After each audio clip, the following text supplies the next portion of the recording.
Welcome to That Shooting Show. My name's Steve Anderson. I am your humble and weary host. We just got back last night from Bend, Oregon, where we had the best time. We were hosted there at the mighty Casa Shooting Park Range facility by the mighty Mark Sue, who did a 1.11 bill drill. 5 yards, something like that, 1.11. We got the 114 on video. You can see that on the Instagram. 6 shots, 1.11 seconds. That is the power of dry fire. One of the coolest things I've ever seen. 1.11, 6 shots out of the holster. It was a sight to see. Want to also let you know we are a proud service of Walther Firearms, featuring the industry's only 30-day money-back guarantee. We had a lady in the class. She bought the F model, which is designed for females, and didn't really care for the way that it fit her hand. So she's going to try that one more time, and if she doesn't like it, we've already arranged for it to get returned to be exchanged for the one she wants, or money-back guarantee. I'm not aware of any other firearms company that does anything like this. You can't even do that with most used guns. Most used guns you buy at the gun store, they might exchange it, they might not. Normally, you're kind of done. But with Walther Firearms, you get a Walther, and if it doesn't meet your needs, it's probably your fault. But if it isn't your fault, and there's another inferior firearm you'd like to shoot, you can do that. They will give you your money back, 100p on the PDP. Also, as you know, Targets USA manufactures the finest steel targetry on the planet. Had the pleasure of getting rode around in a Prius. The only other Prius I've rode around in is Robert Porter, Double Tap in Texas. Mark Sue has the second Prius I have ridden around, and after failing to start on the first day of class,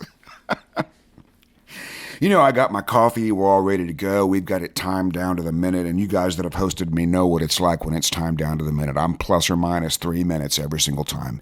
And this time I think we might have been plus 2 minutes. And I don't know which of the 37 batteries in the Prius failed to do its thing, but it failed to do its thing. Not to worry, Mark Sue grabbed a thing, did a thing, and we were right on down the road. And I couldn't help but notice when we left the range on Sunday, he had a very nice assortment of Targets USA stuff right there in the trunk of his Prius. Rhino knockdown, all folded up, all nice and neat, ready for immediate deployment. Targets USA steel is portable, it is affordable, and it is the best. CR Speed, as you know, manufactures the finest gun handling gadgetry on the planet. We had a couple of holster problems in this class. We had one holster that vomited the gun out a couple of times. We had another holster that was hitchy and bindy. Pleased to report that neither of these holsters were wearing the CR Speed logo. You can use an unsupported race holster if you want to. If you like your gun on the ground, you can do it. If you like giving yourself an atomic wedgie when you forget to unlock the lock, you can do all of those things. And if you want it to be hitchy and bindy because it doesn't like to let go in the right direction, you have a cornucopia of holsters from which to choose that will do these things for you. CR Speed will not do these things. And of course, the mighty AMG-Lab.com Commanderson Timer continues to turn heads and blow minds by putting the time into the tablet. If you want some for your club, just order them and send me the order number. If you've got a back order that's collecting dust, send me the order number and I'll do my best to get that expedited. It's funny, all three of my timers had dead batteries when I got to Oregon, and the mighty Mark Sue produced one for me, and we were right on down the road. These batteries and these things last so long that I have gotten a little lazy about carrying spares because they just last forever. I honestly can't remember the last time I've changed the batteries in any of my three AMG-Lab.com Commanderson timers because they just work and work and work. And of course, the batteries did fail eventually, and Mark Sue provided one that worked and worked and worked. And speaking of working, you can work pulling the handle, or you can work dispensing Freedom Seeds from your Freedom Seed dispenser if you use ammunition from OutdoorDynamics.net. He'll pull the handle, well, his robots will pull the handle for you so you don't have to. And of course, as you can see, Hunter's HD Gold is the only eyewear that I wear, and I probably spend 95% of my life in Hunter's HD Gold lenses. Maybe, gosh, it might be getting close to 100. Hunter's HD is the lens for me. And I want to thank Sasi for taking me back to the restaurant. I had taken out my contacts and left after we waited 2.5 hours for dinner. I got 75% off. I proceeded to leave my contacts in the restaurant, and old Sasi had to take them back, so thank you very much for that. And that'll get you out of some holster tees in there, Sasi. And of course, ShootingSportsInnovations.com is a lot to type because there's a lot to see. It is or is not. It may be the official roadside sobriety test in North Carolina. So if you get pulled over in North Carolina after a couple of adult beverages, just show them how quickly you can type out ShootingSportsInnovations.com and you will be off the hook. And you don't want to look at it while you're in your car because there's a police officer right behind you who already thinks you're up to no good. When you do get some privacy and some non-driving time, check out everything they have to offer. I guarantee there's something on there that you need that you didn't even know about. All right, and I want to congratulate Anderson alumni Joey Sauerland for a limited victory at Area 6. Way to go, bro. Just keep crushing, and we all appreciate the switch to pants. The short shorts have been distracting, and we really appreciate those of us that enjoy watching you shoot are really enjoying your decision to wear pants. And speaking of wearing pants, you can see all the places I'll be wearing pants at AndersonShooting.com upcoming classes. We're leaving tomorrow on a top secret semi-private training mission. Those of you who are going to be in that know what that is. And these things are available to just about anybody. You know, if you're ready to do some work and there's a goal that you want, I promise you, we can put you on the path. If you are willing to follow the path, you can get the results. That's what Joey Sauerland has done. You know, people ask him, hey, Joe, what are you doing? He says, I'm just doing what Steve told me to do. He's one of a handful of people that have done everything I've recommended and is enjoying success way, way, way beyond the level of experience at which he should be enjoying this level of success. I mean, you can do other stuff or you can do what I tell you to do and crush, crush, crush, crush, crush. And of course, our range here in Newark, Ohio is always available for private lessons. I do have a backlog of email to get to from traveling. We'll get to that later today. I do have a couple requests in there, so if you've sent me a request for training here in Newark, I'll be on those later today. And if you want a class in your area, you can get it for free. All you have to do is arrange the range. And if you want, you can host me in your home. You can put me in your Prius. You'll be the third Prius. Just make sure it's going to start. All right, so I originally called this, What Have You Learned? And I decided that wasn't good enough clickbait. Let me see if I have my other clickbait printed out here. There's the other one. I must have printed it out 3 times. It doesn't matter. I've got it ready to go here somewhere. It just has the wrong title. So I changed it because I thought it was better clickbait to what works and what does not. As a shooter, all you have to do is learn the difference between what works and what doesn't work. And quit doing things that don't work. I saw a post from a very famous gentleman who has won some very high-level matches, and his comment was, I'm posting this as an example of what not to do. And my question is, with all due respect, and now that I've said with all due respect, there may be something disrespectful coming, right? If you listen to the second Boondock Saints movie, the female FBI agent, I'm going to see if I can get this right. I have to monitor the language because there's some sincere profanity in most of what she says. Let's go ahead and try it. I hate it when people say with all due respect because that means something disrespectful is going to come out of their mouth or something along those lines. But if you know what doesn't work, and you can quit doing those things, and you can learn what does work and start doing those things, wouldn't you be more successful? So what I want to know is, I want to know what you've learned. What have you learned about what doesn't work? And the gentleman that made that comment, he knows what he did doesn't work. He was talking about outrunning his sights. He knows it doesn't work. He's done it before. We've all done it. Why would you do it again? And I have the answer. I know why you're continuing to do it. And should I tell him now? The only person that knows is Darren Wood in Dallas. He's already done with the show, so he actually knows what I'm going to say before I say it because he has cracked the time-space code by listening at 1.5 speed. So he knows what I'm going to say. What do you think, Darren? Should I tell him or should I wait until we get to the middle? You already know. Okay. The reason that you're doing things that don't work is 2 things. You lack confidence in your subconscious skill. You lack confidence in your ability to go to the line and get the result you want. This gentleman also mentioned he had a time goal. He did it. The last thing he was thinking about was getting that done in a certain amount of time, and he absolutely did. What he didn't get, and this is his post, this isn't me poking fun at him, this is me telling you what he told the whole world. He chose to think about a time goal, and he absolutely achieved it. What if he had chose to think about something else? Now, when you have struggled, these are the most valuable lessons.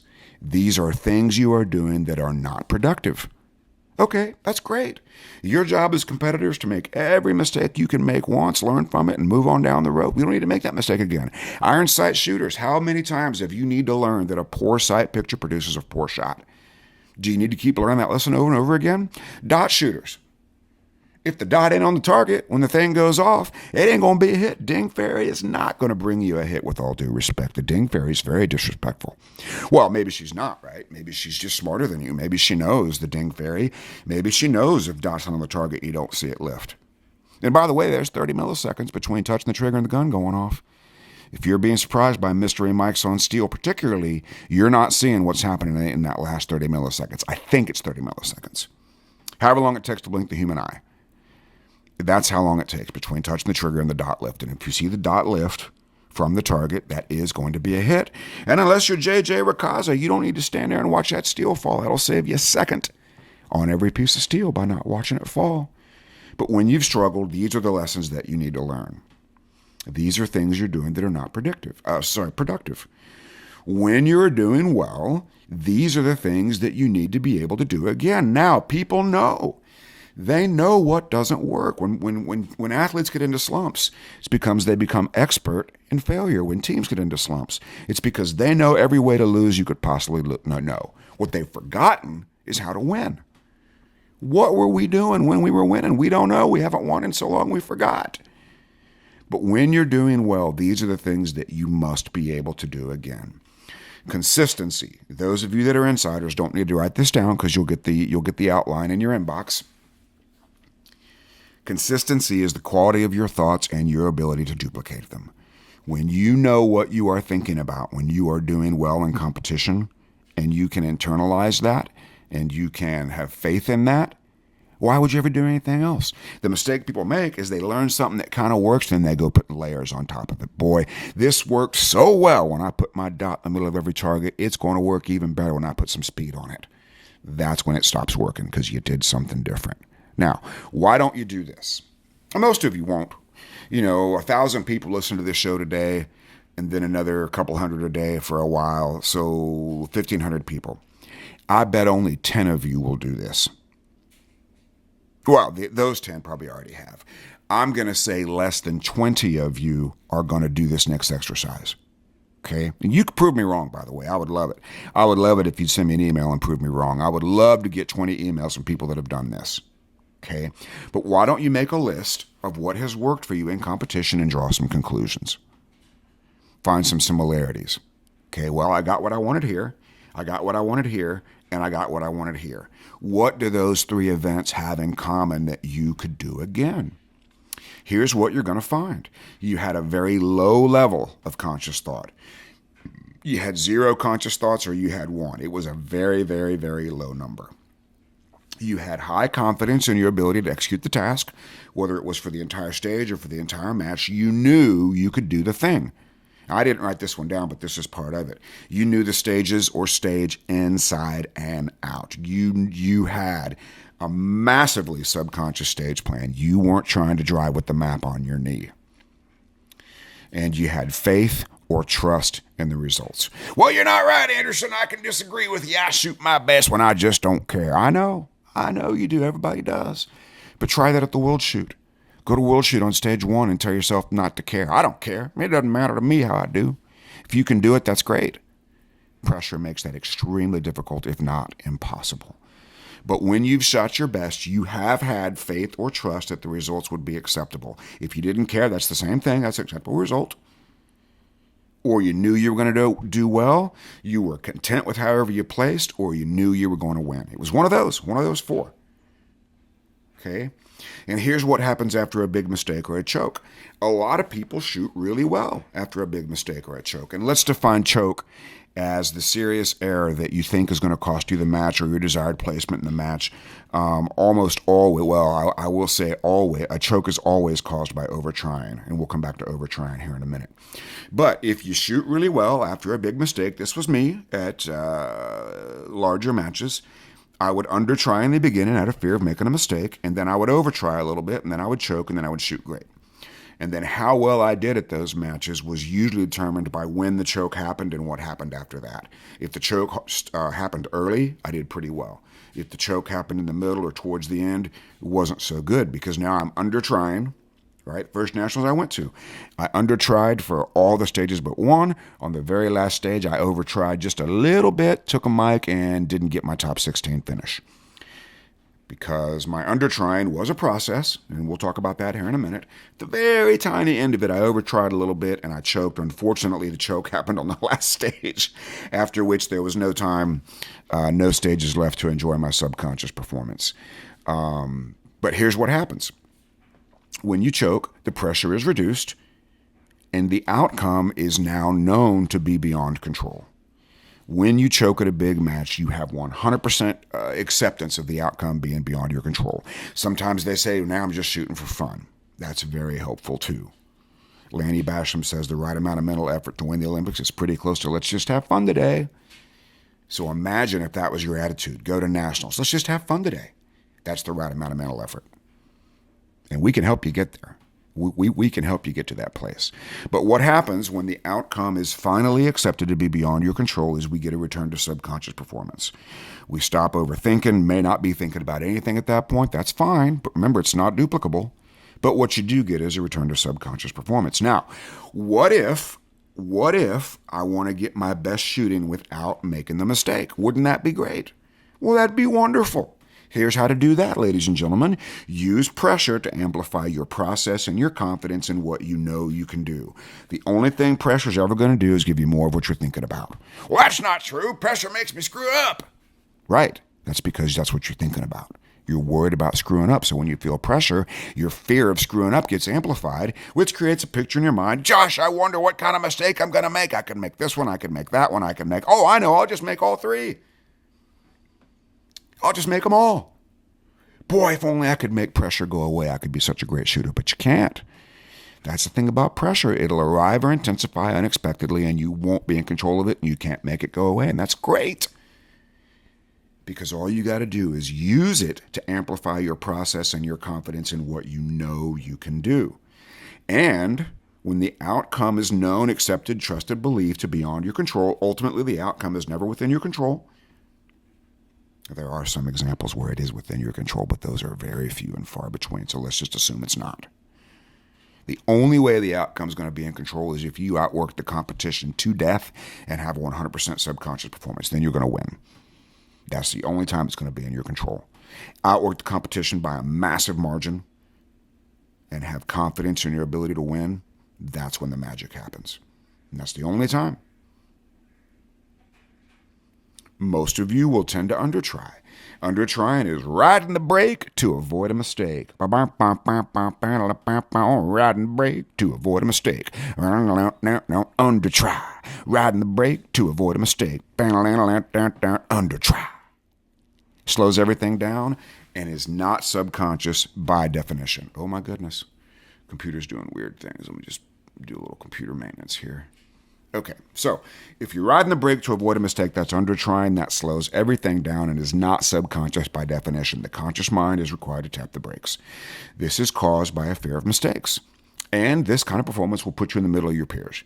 If you're a G shooter, you'll be a middle of the pack G, a couple of M's will get you. If you're an M, you'll be middle of the pack M's, a couple of A's will get you, so on and so forth, etc. ad nauseum, i.e. I don't even know what i.e. means, but I think it means there's more stuff coming. That's what undertrying will do. It's a great way to come in third.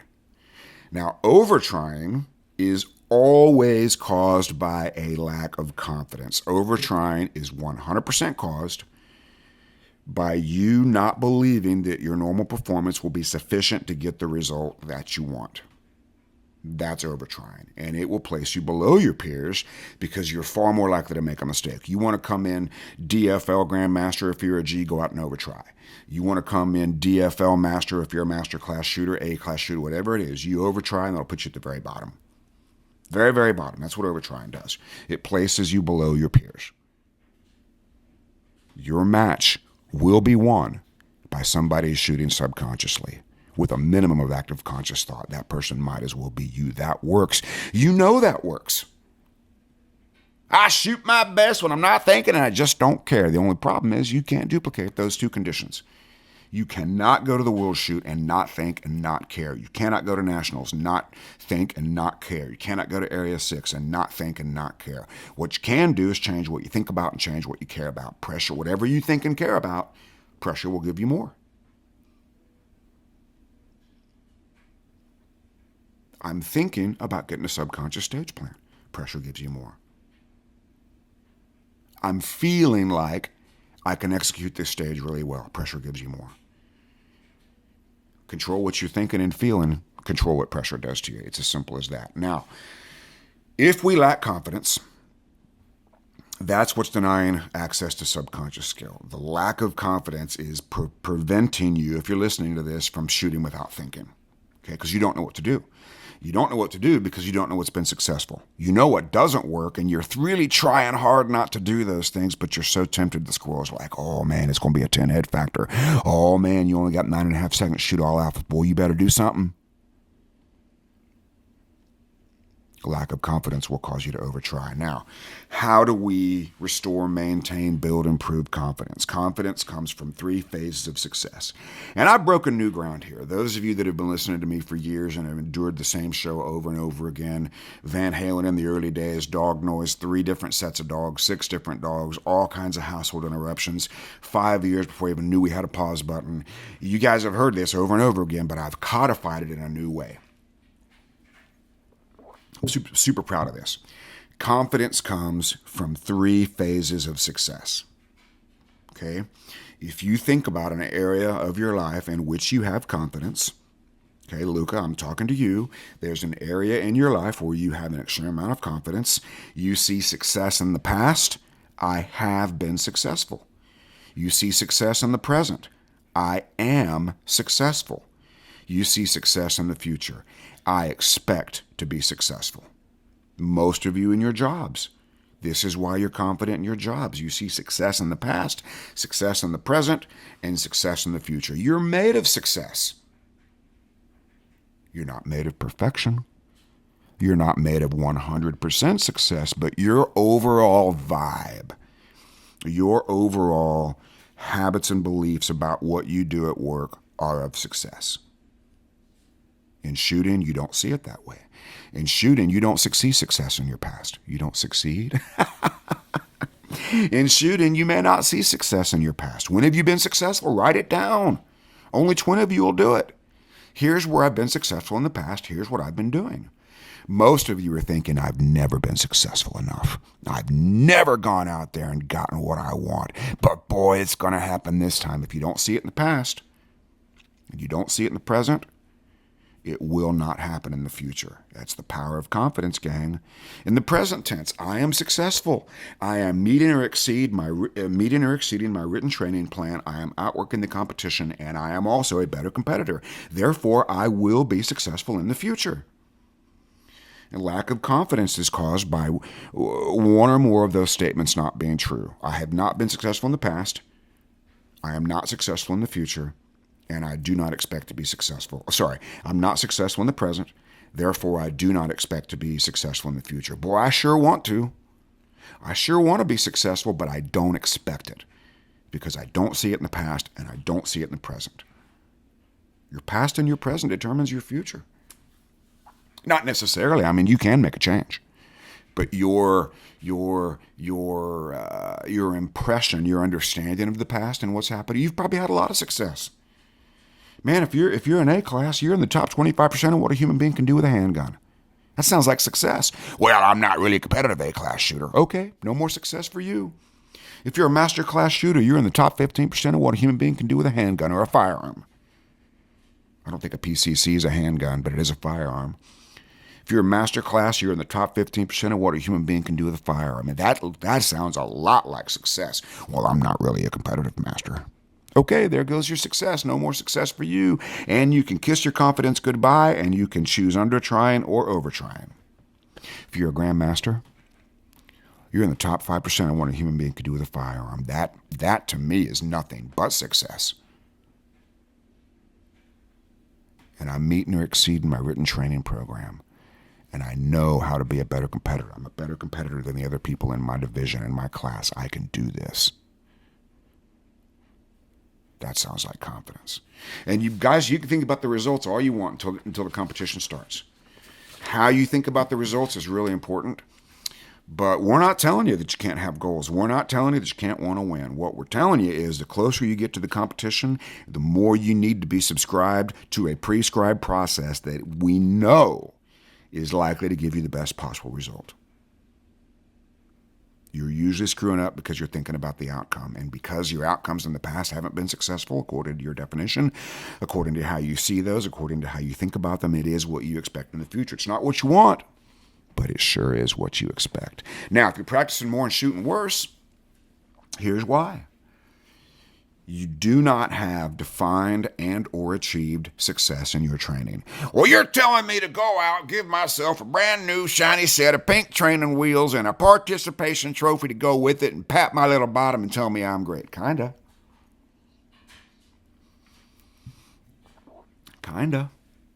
But if you don't see success in your past, if you don't see success in your training, and all you have to do is define and achieve success in training. It's all you got to do. This is what I'm going to do, and I'm going to be successful. Well, what about stuff I can't do very well? Well, define success as improving. What if I'm not improving? Do something different. You probably are improving. You probably are. But you're probably not seeing it because you're seeking perfection instead of improvement. But when you go out in training and you define success and you achieve success, you'll begin to go to the range expecting to be successful. And the ultimate result is a permanent expectation of success. When I changed that about my own shooting, my own training, it was a massive landslide, right? Because my time is limited, ironically, for somebody that owns their own range, which is, we'll have to ask Alanis Morissette how ironic that is, because she's the only one that knows. Somebody right now is furiously Googling why Alanis Morissette knows what's ironic. Those of you over 40, maybe 50 know. The rest of you are clueless, like Ray Yan on your wedding day. But when I have defined success, that's like just recently, last time I went to the range, I defined success as I'm going to make an awesome video about point shooting versus dot shooting. I am going to make an awesome video about that. The result was great shooting, no trigger freeze. I defined success ahead. I didn't worry a bit about trigger freeze. It entered my mind when I got done. I was like, wow, I haven't had a hint of trigger freeze. I wasn't expecting a hint of trigger freeze. I was expecting to go out and make a great video about dot shooting versus point shooting. By the way, dot shooting won by an overwhelming margin. So define success in training, achieve success. Therefore, you will arrive at the range expecting to be successful. You will be successful in the present tense, and when you leave, you'll expect success in the future. And the great thing about mental management is mental management gives you the thing that you know works. I shoot my best when I'm not thinking. Mental management gives you that. Although we're going to give you one thing to think about, because thinking about nothing on demand is not duplicable. And you're not going to care. Well, you're going to care about your process. What you're not going to do is worry about the result. Mental management is the control and reduction of conscious thought prior to performance. It's the systematic control and reduction of conscious thought prior to performance. You're going to learn to control what you're thinking about. You're going to reduce the number of things you're thinking about systematically, one at a time. And the confidence you have in your ability to perform is going to unlock your subconscious skill. You always shoot best when you're confident, but you're not confident all the time because you don't always expect to be successful. So here's what I want you to do. Only 20 of you, less than 20 of you are even going to do this. The rest of you will just go, I'll do anything to win, but what I won't do is write something down. That's just dumb. Okay, cool. That's fine. You don't have to. Less than 20 of you are going to do it. Here's what I want you to do. Make a list. What works? What doesn't work? Go ahead. Take as much time as you want. These are things I've done in the past that haven't worked. These are things I've done that have worked. And then when you got your list done, I want you to take the things that don't work and flip them around. For example, when I outrun my sights in competition, I don't shoot very well. Okay, that doesn't work. So turn that into what does work. When I shoot at the speed of sight, it works. Okay, so we're done with that one. Now we know what works. We've taken what doesn't work and converted it to what does work. The problem with thinking about what doesn't work is you're going to picture doing the thing.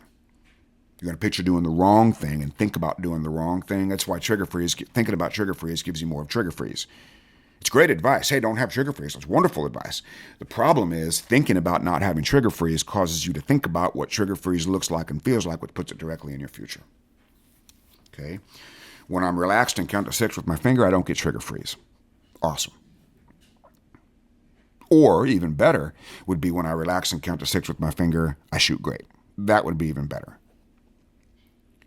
And once you've got the doesn't work list converted to what does work, throw the other list away.